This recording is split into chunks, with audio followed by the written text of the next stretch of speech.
All right, so this is an update to the Pee-wee bike.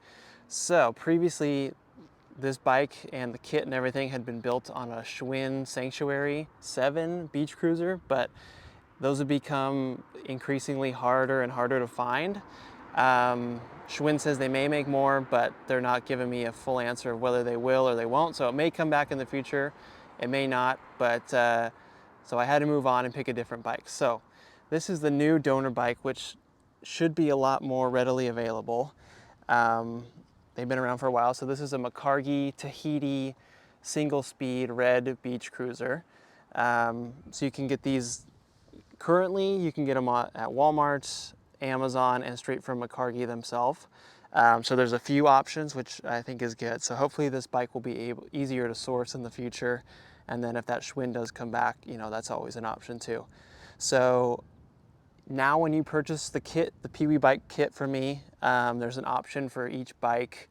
And I've modified all the parts to fit this new, the Micargi bike. So when when you select that, you obviously get the kit that's appropriate for the bike that you have.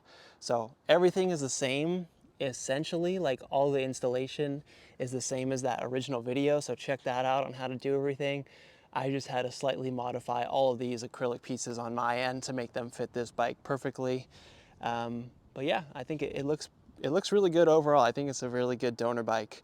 There are a couple differences, and the main big one is that it does not come with a rear rack. So I'll link this rack that I got. It's a pretty close match. It's not perfect on the red, but it's pretty good. And then you can install it. It fits well. It does come with a second support that goes from here to here, which I did not install.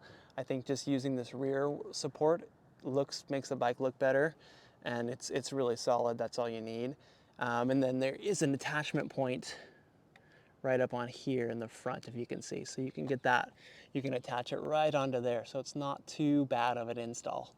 So that would be the main thing, but then, you know, this is still magnetic. That goes right on, no problem and everything. Property of Pee-wee tag is still on there. The other main difference is that, which I think is an improvement, is that you can take off the stickers if you'd like. So you can get rid of the Micargi branding, so it's more clean and just basic, which is, I think, looks nice. The Schwinn, you can't do that because it's painted on. And then another change is the grips that come on the Micargi aren't really compatible with streamers. You could probably make it work, but I just ripped those off and bought these other ones that are more like Pee-wee's bike. So I will have these grips linked in the description for you to get if you'd like those. And I'll also have this bike rack linked up in the description for you to get as well if I did not mention that. But I believe that's it. Everything else is the same, and you really get the same, you know, the same look and vibe and style and everything. I think it's a really good donor bike. Yeah, everything's the same. It comes with the front and rear fenders. You can put the light on. The Pee-wee Tiger head still fits if you're going for that. Obviously the mirrors. Yeah. So that is about it. So just refer to all that original post and video for installation. And then, yeah, for any little updates like that rack, you know, that's pretty easy to put on, just those rear supports. Don't worry about those front ones, I'd say. And get the new grips if you'd like. But other than that, you've got yourself a Pee-wee bike. Enjoy, and let me know if you have any questions in the comments.